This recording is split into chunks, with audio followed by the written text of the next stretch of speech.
Hi, I'm Tanuja Case. Recently, I just conducted a study about the role of governing board members in leading a Christian college from surviving to thriving. If you are watching this, most likely you participated in this study. Thank you so much for making it possible for me to complete it. As a token of my appreciation, I would like to share with you some of the highlights of that study and what I have learned. Thank you again for participating in it. Let me now share some of my findings. As I already highlighted, the role of boards and board members in leading small Christian colleges from surviving to thriving was considered. Who participated in this study? 23 colleges, altogether 47 participants from all over the United States. Again, thank you so much if you were one of them. What were the research questions leading the study? Primarily, I looked at the understanding of board members and what is their role and their responsibilities, the characteristics of higher education governance, and what contributes the most to effective board leadership. What is the current engagement level, especially in the external activities on the outside, not necessarily volunteering time at the college? Is there a relationship between financial stability and board engagement? And what personal traits and competencies predict whether a trustee adds value to governing their institution? What can help the college you govern thrive? I would like to mention that in 2009, Robert Adringa, the president of the Council for Christian Colleges and Universities, stated and observed that many Christian colleges were fragile and on the brink.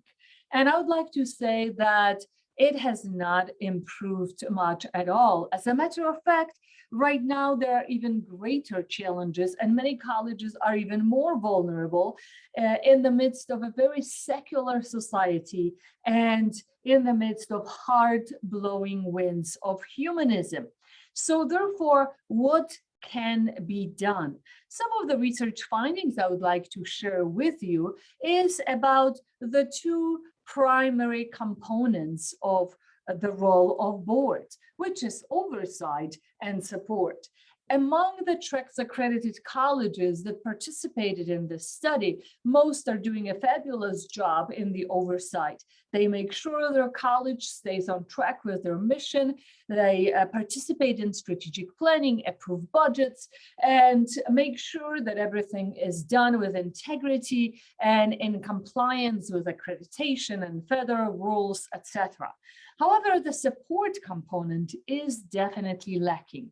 Many colleges do not have a very elaborate or definitive description of the role and responsibility of boards, and it seems that the understanding is not exactly correct in some cases.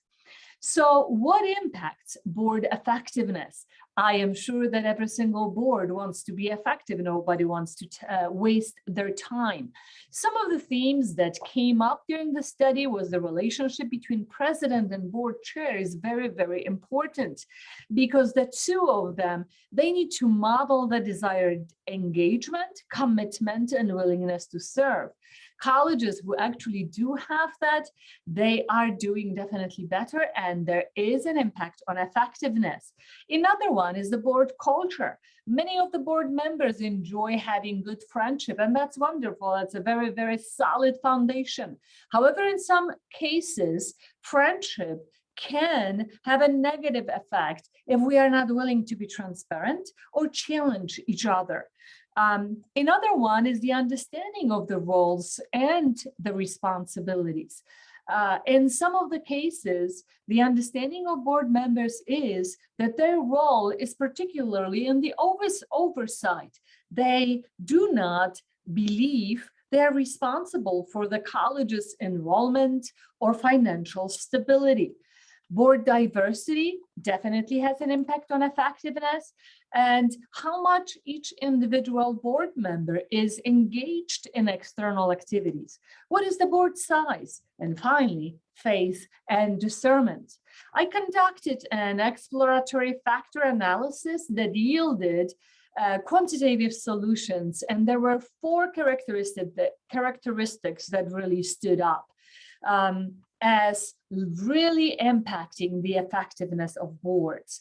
The first one was eliminating external obstacles, such as low enrollment and lack of finances. The college can have the best strategic plan, but if they do not have the money to put the strategic plan into action, it will not do them much good. Building a culture of philanthropy right now, unless the president, the staff, especially in the advancement office, and board members engage, it's not going to work very well. Caring for alumni and donors, making sure that donors are aware of what's happening and feel that they are part of the college and making an impact on the future generation is very, very important. And finally, promoting the college and building its positive reputation. That is a huge area where board members can make such a difference for a college. So these findings reveal the need for articulating clear expectations, because without it, none of that happens. What are my recommendations? Very, very briefly. The first one, consider your board size, because the average board size among members who are institutions who are members of the Council for Christian Colleges and Universities is 29 trustees. The average board size among the colleges who participated in this study, and only TREX accredited colleges participated, was 11 board members. And when you study the literature, when I was reviewing it, I actually did not get a uniform consensus or recommendations. Some were arguing that smaller boards were more efficient, especially in the decision-making process. Others were arguing that small boards will negatively impact the link to external resources, and therefore their network of donors will be narrower and the pool of potential students will not be very wide either. So therefore, I considered both sides and also looked at some of the colleges who participated in this study. And it seemed that the one who had between 15 and 20 board members were really doing very, very well. And that seems as if it's still efficient enough for the decision-making process, and yet it offers more opportunities to reach other constituents and potential students. Board diversity definitely contributes to board effectiveness, and that seems to be lagging in some of the TREX colleges, especially in regards to race, ethnicity, and gender. It does impact faculty diversification and also students, as some students do not want to join the college if there is no representation of their race or ethnicity on the board. Therefore, my recommendation is take a look at your diversity of your board and work on it. Obviously, it is not at the cost of competence. Orientation and training, definitely lacking. Not many colleges had clear and concise description of the board members and what they are supposed to do, what is the responsibility of the boards. And I recommend that you create it, that you do have clear job descriptions and expectations for each director, and include also the time requirement. The factors, consider the 3 W's such as wealth, wisdom, and work. All 3 are very, very important. Recruiting suitable candidates and making sure that they realize what the expectation is. That is going to make a huge difference. Are you willing to give your time, your talent, and your treasure? Because that has been stressed by pretty much every guru of governance and governing higher education institutions, that it is vital for each board member to contribute personally to the college as well, and money as well as time. So raising image, raising students, raising money, all of this makes definitely an impact. So therefore, I encourage you to recruit new trustees who are ready to engage courageously. Philanthropic partnership and vision is very, very essential. I already mentioned that.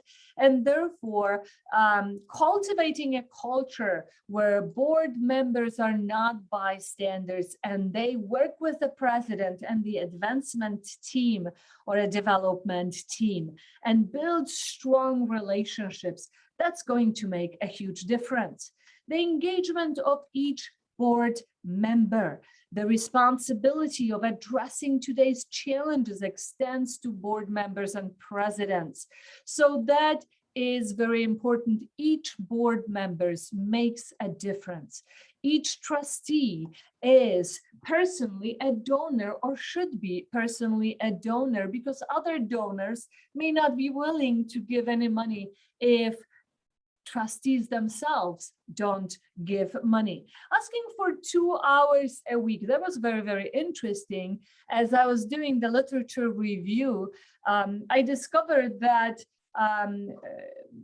corporate boards report that each member donates approximately 250 hours of their time per year. Higher education institutions board members report approximately 100 hours per year. However, many of the board members in this particular study reported that they did not give more than 3 to 4 hours a month.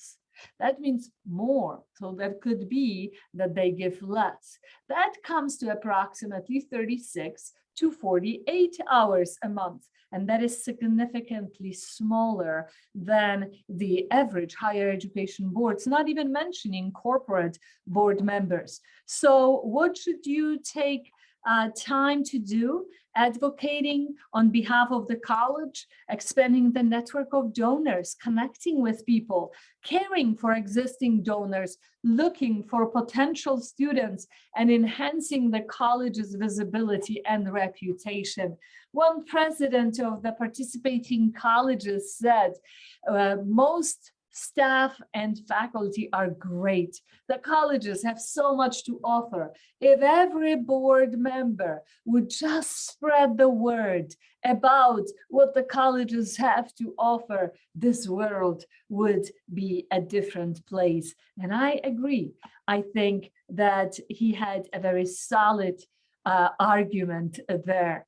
And so finally, we all realize that without God, without prayer, we cannot succeed despite best efforts. And therefore, even though you already are doing a great job in that area, I am still encouraging each and every one to build a God-centered culture on Christian college campuses that is going to foster an open culture permeated with trust, especially so important for our young students to see that among staff and faculty. Thank you so much for listening. Thank you for participating in this. If you have any questions, please let me know, and I will try to answer your questions as much as possible. Again, thank you for participating in this study. May God bless you, your college, and the ministry you are involved in. Thank you and have a great academic year. Bye-bye.